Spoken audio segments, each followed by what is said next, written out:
Apa hukum demo? Apa sebabnya orang-orang demo kepada presiden? Nggak puas. Dia demo karena nggak puas. Cuman itu doang kok cengeng. Ingat ikhwan, antum baca sejarah fitnatu khalqil Quran di zamannya Imam Ahmad bin Hambal. Fitnah orang-orang kaum muslimin dipaksa semuanya untuk mengatakan Al-Quran adalah makhluk. Siapa yang tidak mengatakan Al-Quran adalah makhluk akan kami penjara, bahkan kami bunuh. Semua ahlus sunnah wal jamaah dipaksa hari itu. Dan orang-orang pun terpaksa mengucapkan Al-Quran adalah makhluk, tapi hati dia mengingkari. Kecuali Imam Ahmad bin Hambal. Ditangkap, dicambuk. Antum pernah dicambuk sama presiden? Gak pernah kita dicambuk sama presiden kita. Kita pernah diambil harta oleh presiden kita? Gak pernah. Presiden kita dolim sama dalam hal apa? Mungkin dia gak adil, itu wajar. Karena masyarakat kita juga gak adil. Yang antum lihat sekarang pemimpin antum, itulah cerminan antum sendiri. Kita menginginkan pemimpin kita adil, pemimpin kita tidak berbuat curang. Berapa banyak mahasiswi dan mahasiswa yang nyontek ketika ujian. Antum nyontek, pengen pemimpin yang adil. Salah. Ketika antum nyontek, pemimpin antum akan nyontek. Ketika antum curang dalam ujian, pemimpin antum akan curang kepada antum. Jadi kenapa antum demo? Yang adalah kita memperbaiki diri kita, membenahi diri kita. Jangan sampai keadaan itu lebih buruk daripada setelahnya. Berapa banyak mahasiswa-mahasiswi yang nyontek ketika ujian, toh dia mengharapkan untuk pemimpin yang adil. Yang angkat pemimpin siapa?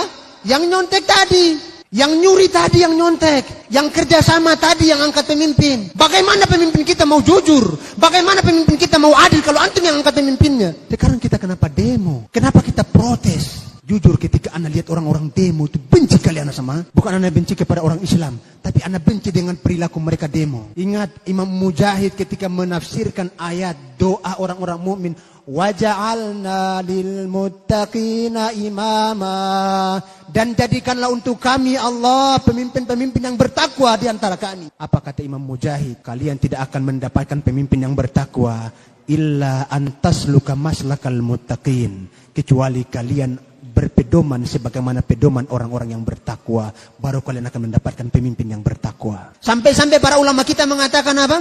Kalau seandainya, dengar baik-baik ini perkataan, bukan perkataan aneh, perkataan para ulama. Kalau seandainya cambuk yang digunakan untuk memukul Imam Ahmad itu dipukulkan ke onta, pasti onta itu akan mati. Siapa di antara antum pernah dicambuk seperti itu?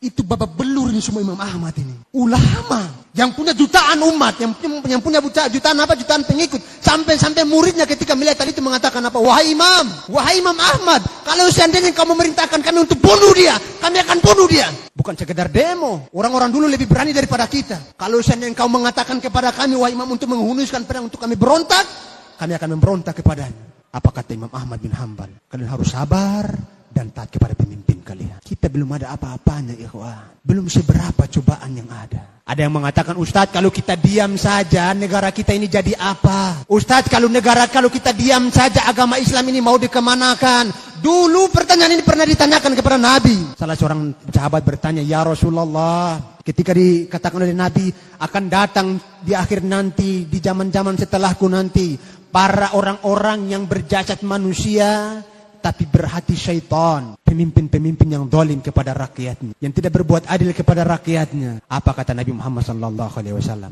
Nabi tidak mengatakan kepada dia, kalau kau diam saja, agamamu nanti mau dikemanakan. Tapi Nabi berpesan kepadanya. Apa kata Nabi? Isma' wa tuti'. Ketika ditanya, ya Rasulullah, apa yang harus kami lakukan wahai Nabi? Ketika kita melihat keadaan seperti ini, apa kata Nabi? Engkau harus dengar dan taat kepada pemimpinmu. Taat kepada pemimpin kita. Salah seorang ketika kami masih kuliah, salah seorang dosen kami, tidak perlu kita sebutkan nama beliau. Beliau membandingkan antara Presiden Soeharto, kemudian Presiden Mursi, Presiden Mesir, kemudian juga Bashar Assad. Beliau mengatakan kalau antum lihat dari 3 presiden ini, presiden yang paling sayang dengan rakyatnya adalah Soeharto. Yang paling sayang dengan rakyatnya itu siapa?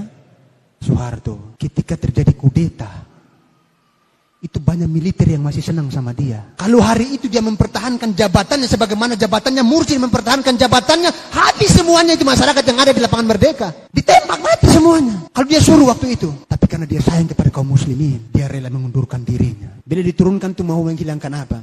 Korupsi.